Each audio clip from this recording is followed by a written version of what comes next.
and welcome to Zen Woman again. Today we're going to be doing something a little bit different, a little bit of yoga, just a few poses. And these are yoga poses that you can do when you're menstruating, when you're having your moon time, and you feel you really don't want to be doing much. And actually, if you don't want to do anything, that's absolutely fine. Just relax and don't feel guilty about that. But if you do want to do something, or even just something to help ease the pain, I'm going to show you just two simple moves, really basic, that you can just relaxing and should really help you. A lot of the yogis where we trained in India, they really told us not to do too much. Specifically not too much with regards to back bends or side twists.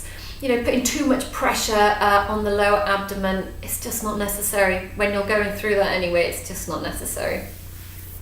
But you work to how you feel. If you want to do some, just keep it light and feel, connect with the body and just know when your limit is. Listen to your body. So the first one that we're going to do is just a very basic child pose, a yin pose. So yin yoga is like the feminine, the more sort of relaxed, allowing the body to release, as opposed to the yang poses, which are like your warriors and everything's very strong and active, and you're actively using your muscles to pull you into shape. So the first inactive child pose. So usually when you do your child pose, we take the knees to the sides and lengthen down through the middle all the way. With the inactive version, we bring the knees together and allow the spine to fold. So releasing the arms to the sides, allowing the back to curl naturally, the shoulder blades to slip apart. If you want to, you can take a cushion or two cushions or a hot water bottle and place it in here just to give you a little bit more support. Being in this position is very relaxing. You should really allow the body to release. So try and close the eyes and turn the focus inwards.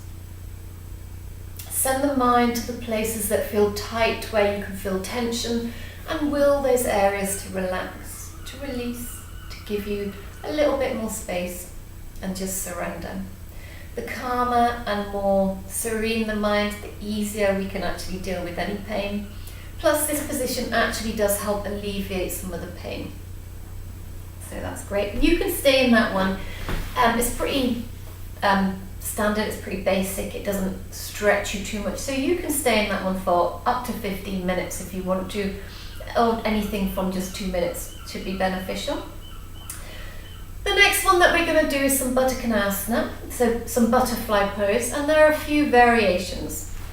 So your standard butterfly pose with the feet together, pressing on the outside edges, so from the little toe down to the heel. Pressing firmly, allowing the hips to open and really lengthening the spine, opening the chest. This is a great stretch for the whole region, but it's quite an active pose. You're activating all the muscles to hold correctly. So we're going to make it yin. So we can do that. You can do it with or without cushions, or with or without a strap. If you're doing it without the strap, bringing the feet together and then releasing back either onto your cushions or bolster if you have one. Unfortunately, I don't, and probably most of you won't. Hands at the sides, palms facing up, allowing the chest to open, lengthening and opening. If you want to extend this and use a strap, we can take the strap around, which really helps to hold the legs, so we can release a little more without trying to hold the position. So doing it this way, taking the strap around the lower back, placing it inside the knees, bringing the feet into your Uttanasana position, and taking the strap around the feet. Threading through. So this sometimes takes a bit of time to get into this position. Always have to leave plenty of time getting in and out in my classes. And then pulling it nice and tight, so we're supporting through the spine. Just make sure that it's down on the hips and not around the waist, causing too much pressure. Okay. So when you've got your strap nice and tight, It's to the point where it's almost sort of holding you up. You can release the hands and you're in a relatively good Baddha Konasana already. You can start to come back towards your cushions. So gently releasing down, placing the cushions about under the bra strap. So the chest is opening. We've got a small arch, but not too much. The strap really helps to open through the legs. It helps to stretch and lengthen. And here again, resting the hands at the sides, palms facing up. And just release.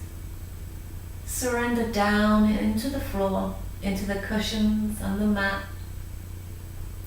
Feeling the tension from this whole area just draining away.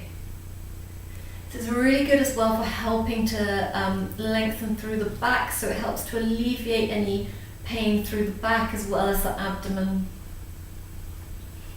And this one, so you can stay in this one, I won't stay in them for long, but you can stay in this one anything from 2 minutes to probably 5. I wouldn't stay in it for too long, maybe 10, work up if you want to. But just be wary of your hips when you come out of it. They can be a little bit stiff. So just again, send the focus inwards, feel your body and connect with your body and just see how it feels for you. If it's time to come out of the pose, you'll know it's time to come out of the pose. Again, you can rest a water bottle on the tummy if you want to make it a little bit more comfortable when you're in there. So I hope this has been useful for you.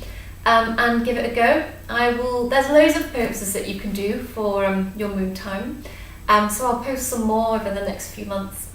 So thank you for watching, listening and practicing.